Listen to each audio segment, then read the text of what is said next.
Oh, hi diddly ho, neighborinos. I have a very special video in store for you guys today. Um, so I want to kind of test out like this idea I had for like a new series called Film School 101. And it's where I tell you guys about my opinions on how to make movies better. Okay? Now, granted, I've never been to film school. I don't have any plans to go to film school. Now, you may be asking yourself, Michael, why wouldn't you go to film school? You're obviously interested in movies. You want to make movies, don't you? Yeah. But I think film school is a little bullshit because art can't be taught.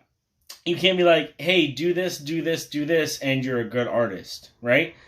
You have a natural tendency to want to create. I can't just go tell Joe Blow down the street, hey man, I'm going to give you $20, make a fucking movie.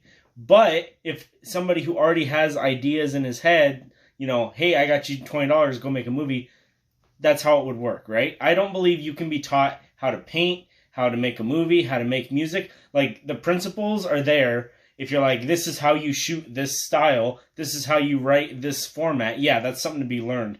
But overall, art is subjective, and teaching art is subjective in the same way, where it's just like, no, just because you have a budget and you have the know-how doesn't mean you can make a good movie, you can tell a good story, because that has to come from within your brain, your heart. So that's my film school rant. That's why I'm taking it upon myself to school you guys myself, because we don't need to pay for tuition. We need to be in fucking debt. What the fuck is that? We gotta pay money the rest of our lives because some asshole told us, hey, this is how you do this, now give me $1,000 for textbooks. No, this is free because it's on YouTube, and I'm here, your boy.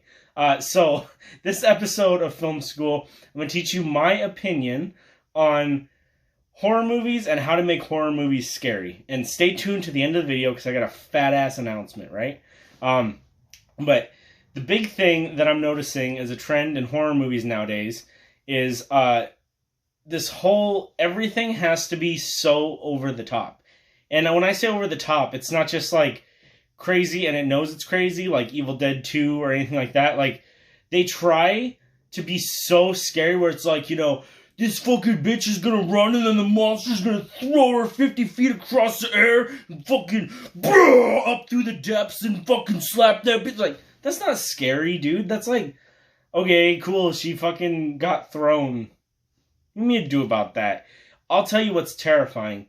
The thought of somebody in a house and they're dead alone and nothing's happening and nobody's there and they start hearing sounds in the middle of the night. Whatever's happening is getting closer and closer. That's scary. The moment you reveal the monster, it's not scary anymore, okay? So, this whole thing that triggered me was brought on by the new Conjuring 3 trailer. The Conjuring is Exhibit A for why this format doesn't work. Because what frustrates me so much about these movies, and it's these movies are, I feel like they've started it, but it's every other horror movie nowadays. They have this great vision of like, you know, okay, this would be scary. And it starts out like, yes, that idea is scary. Like, for instance, in the new Conjuring trailer, there's that little girl, she's sitting on the waterbed, and you see a face really quick in the waterbed. Leave it at that. That's scary.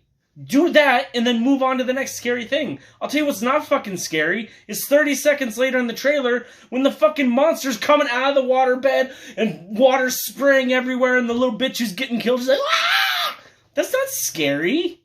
What's scary about that? A fucking fountain?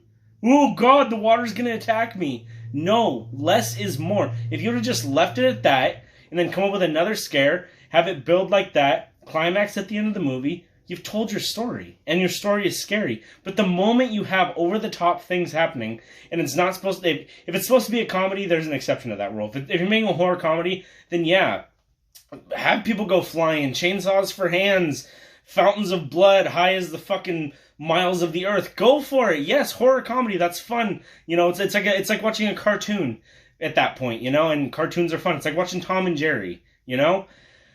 This whole bullshit, you're expecting me to be scared of things that cannot happen? It's a whole suspension of disbelief. Like, I know, logically, you know, a face in the waterbed can't happen. But that's way easier to just have that and believe that than a goddamn fountain and a little girl getting pulled into a waterbed. My god. And that's what ruined the end of The Conjuring 2, is you had a perfectly scary movie, the little girl, you know, possessed, that's based off of the real thing, the Enfield poltergeist, And then by the end of the movie, you got the fucking big ass, what was his name? The gangly man or whatever the fuck that thing was, running around the house, 8 feet tall. The house cracks and crumbles in on itself. All this bullshit. Who cares? You know, like, that was way scary when the little girl was just sitting in the chair being like, the fucking devil. Like, that was scary. I was shitting my pants when I saw that. So my big film school lesson of the day, what I want you guys to take away from this video is less is always more, right? Now, you can't kind of like tease your audience, so to speak. You can't just do nothing. Don't just leave it at one single sound effect in the whole movie, all that kind of stuff. Like, you got to feed your audience along, give them more and more. You know, pardon the expression, this may be graphic or whatever, but like, you know, it's kind of like sexuality.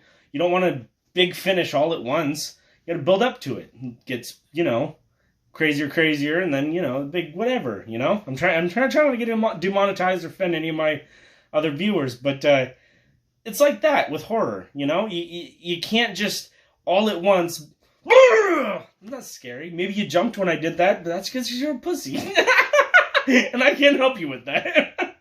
But what I'm saying is, that's not going to have a long-lasting effect, right? Me going booger, terrifying for 2 seconds. Are you going to be in the middle of the night, jumping up, sweaty, knees weak, arms are sweaty, vomit on your sweater already, mom's spaghetti, being like, oh my god, remember when Michael went booga at the camera? I shit myself. I can't get it out of my head. No, you were scared for 20 seconds just now, and you're fine. You know what's really emotionally fucking damaging? When you think about that scary thing you saw in the movie that was never solved. That's why, like, movies that are more kind of like nightmarish, like Eraserhead and stuff like that, they stick with you because nothing is explained. You know, it's just like, what I'm seeing is terrifying on an existential level. You know, when I'm seeing a scary movie, I want it to be so scary that I need emotional therapy afterwards. I want to be on a couch and be like, I guess it all started with The Witch in 2018. You know what I mean? Like, that's what I look for in a horror movie. And fucking booga and getting thrown 20 feet just ain't cutting it. So that's my episode of Film School with Michael. I hope you guys feel educated. Feel free to like and subscribe as part of your tuition. And it won't put you in debt. Have a good night. Michael. Yeah. You never made your big announcement. Oh, yeah. My big announcement is I'm actually working on a horror movie right now. A short horror film. I'm putting my fucking money where my mouth is. You just heard me talk a bunch of shit on directors who are more famous and more successful than me, and people who are out here making movies and not sitting in a fucking haunted chair they got from Goodwill in front of their Blu-ray collection with, you know, less than 100 subscribers. Now I'm gonna fucking do it. I'm gonna put my money where my mouth is. I'm making a short horror film, right? It's exciting. It's called Noctophobia. I don't know when it's gonna be released because I just started working on it. I had to order a new computer to edit the movie on because my old one's a piece of dog shit. But yeah, I'm filming it right now, and then I'm gonna edit it, and then I have to compose soundtrack pieces for it. But I want to have it done at some point this year, and then I'm going to post it on this channel for all you beautiful lovelies to watch.